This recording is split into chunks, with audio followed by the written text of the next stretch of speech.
En este sábado de la 18ª semana del tiempo ordinario, la Iglesia nos invita a reflexionar en el texto de Mateo 17, 14 al 20. Les leo el texto. En aquel tiempo se acercó a Jesús un hombre que le dijo de rodillas: «Señor, ten compasión de mi hijo, que está enfermo y le dan ataques, y muchas veces se cae en el fuego o en el agua.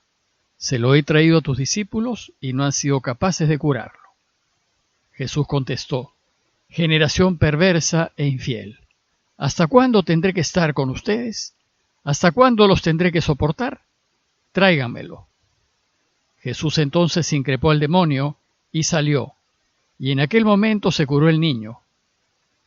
Los discípulos se acercaron a Jesús y le preguntaron aparte: «¿Y por qué no pudimos echarlo nosotros?». Les contestó Jesús: «Por su poca fe.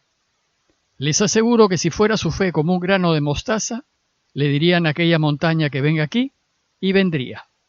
Nada le sería imposible». El texto de hoy sigue al relato de la transfiguración del Señor. Pedro, Santiago y Juan habían vivido una profunda experiencia espiritual, a fin de que comprendan que el exigente camino de Jesús es realmente un camino de gloria. Lleva a la vida y a la resurrección. Pero al terminar la experiencia de la transfiguración, ellos no habían entendido eso de la resurrección, y por tanto, no habían comprendido el extremo de lo que habían vivido. Ahora Jesús nos va a enseñar que comprender no basta para caminar su camino.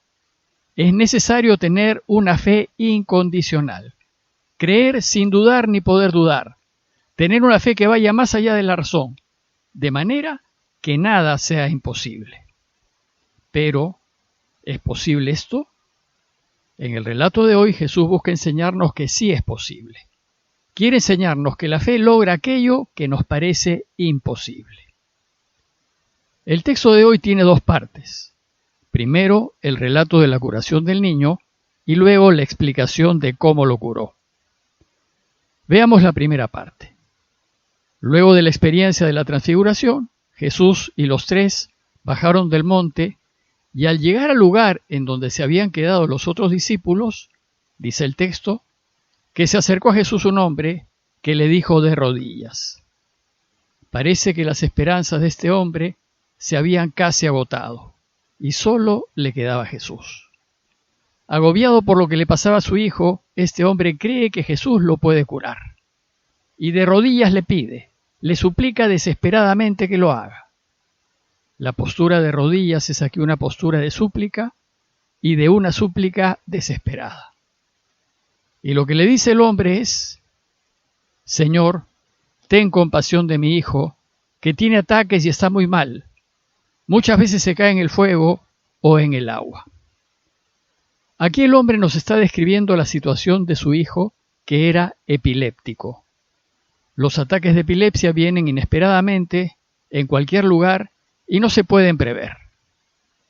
Le dice que a veces los ataques le dan junto al fuego y termina herido o quemado, otras veces le dan junto al agua y corre el peligro de terminar ahogado. Es decir, debido a estos ataques, su hijo puede morir en cualquier momento. El hombre, pues angustiado, le pide a Jesús que se compadezca de su hijo. «Ten compasión», le dice. La palabra compasión viene del latín compasio y a su vez del griego y significa sentir con el otro o padecer con el otro. Es sentir lo que el otro siente de manera que se te remueve el corazón y reacciones y hagas algo. Este hombre ha estado buscando ayuda, probablemente de médicos de la época, pero al no encontrar cura para el mal de su hijo, fue a buscar a Jesús. Jesús no estaba, pues había subido esa montaña alta junto con Pedro, Santiago y Juan, y entonces el hombre en su desesperación recurre a sus discípulos. Y se lo dijo a Jesús: «Se lo he traído a tus discípulos y no han sido capaces de curarlo». Los discípulos no habían podido curarlo pese al hecho de que, como vimos en una reflexión anterior, Jesús los había enviado para anunciar la buena noticia y con poder para curar. Ellos hubieran podido curarlo. Para el público judío, al cual escribe Mateo, Toda esta escena es una invitación a reflexionar y a ver a Jesús como el nuevo Moisés, aquel que los liberará de todo mal. Pues así como Moisés subió al monte Sinaí y tuvo una experiencia de Dios, aquí Jesús ha subido al monte Tabor y ha tenido una experiencia del Padre. Y así como Moisés, al bajar del Sinaí, encontró que el pueblo de Israel había perdido la fe, así también Jesús, al bajar del monte Tabor, se encontró que sus discípulos no pueden curar porque también han perdido la fe. Entonces Jesús se exaspera y exclama: gente incrédula y perversa. Jesús dice casi lo mismo que dijo Moisés al comprobar la incredulidad de su pueblo.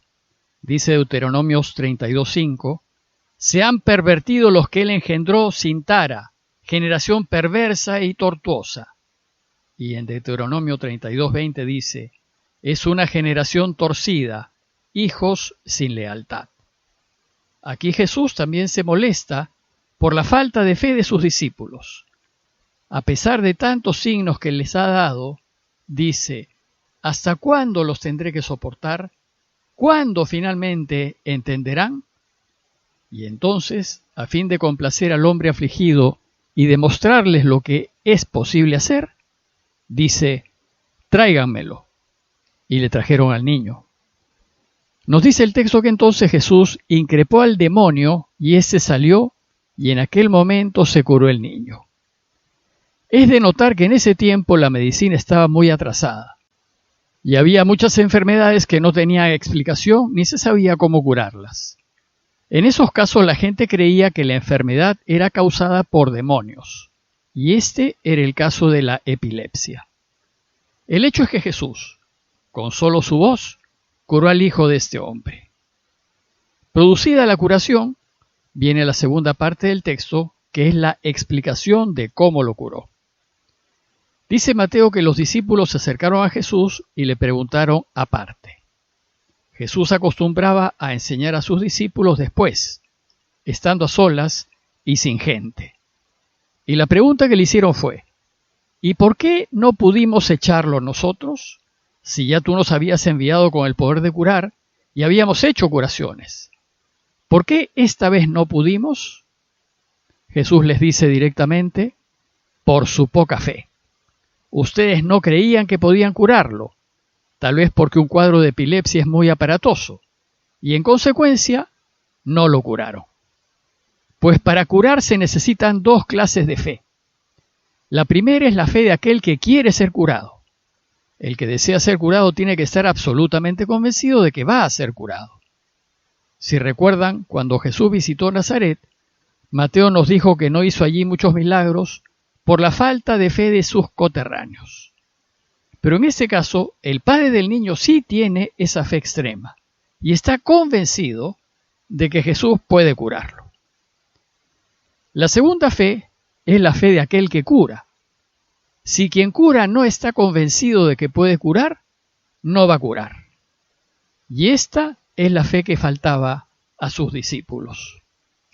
Ellos creyeron que el caso del epiléptico era demasiado complejo y no se tuvieron fe, y por eso no pudieron echar al demonio. En cambio, Jesús sí pudo. Y luego de decirles la razón de su ineficacia, les explica lo que necesitan saber. Y les dice, les aseguro que si fuera su fe como un grano de mostaza, le dirían a aquella montaña que venga aquí, y vendría. Nada le sería imposible. Es impresionante lo que aquí Jesús nos enseña y que da razón de todos sus milagros. Lo que nos está diciendo aquí Jesús es que la fe hace que funcionen otras leyes de la física que desconocemos y que nos hacen capaces de afectar el mundo material. Pero como esto no lo creemos, no lo podemos hacer. Sucede que la fe y la razón no se oponen, se complementan. Y Jesús continúa su enseñanza diciendo que la fe es capaz de mover montañas. Desgraciadamente desconocemos el poder de la fe, pero Él nos dice que para mover montañas nuestra convicción debe ser absoluta, total, fuera de toda duda. Jesús nos enseña que si nuestra convicción fuese tan solo del tamaño de un grano de mostaza, es decir, como la cabeza de un alfiler, entonces moveríamos montañas. Pero tener esa fe requiere de una vida intachable. Exige vivir siempre en la verdad y la justicia, y nos demanda ser capaces de sintonizar con Dios y con las cosas de Dios. A manera de conclusión, los invito a preguntarnos, ¿y qué tan grande es mi fe? ¿Qué tan convencido estoy de que Dios puede hacer lo imposible? ¿Qué tan seguro estoy de poder hacer lo que Él hace? Y después preguntarnos, ¿y qué tan en sintonía estoy con Dios y con lo que Él quiere? ¿Vivo la vida como Él quiere que la viva? Pues sin estos dos requisitos es imposible que hagamos milagros. Pidámosle pues al Padre que nos asemejemos cada vez más a Jesús en el modo como vivimos nuestras vidas, y que aumente en nosotros la fe para que con la fuerza de Dios nada nos sea imposible y podamos hacer el bien a quienes lo necesitan. Parroquia de Fátima, Miraflores, Lima.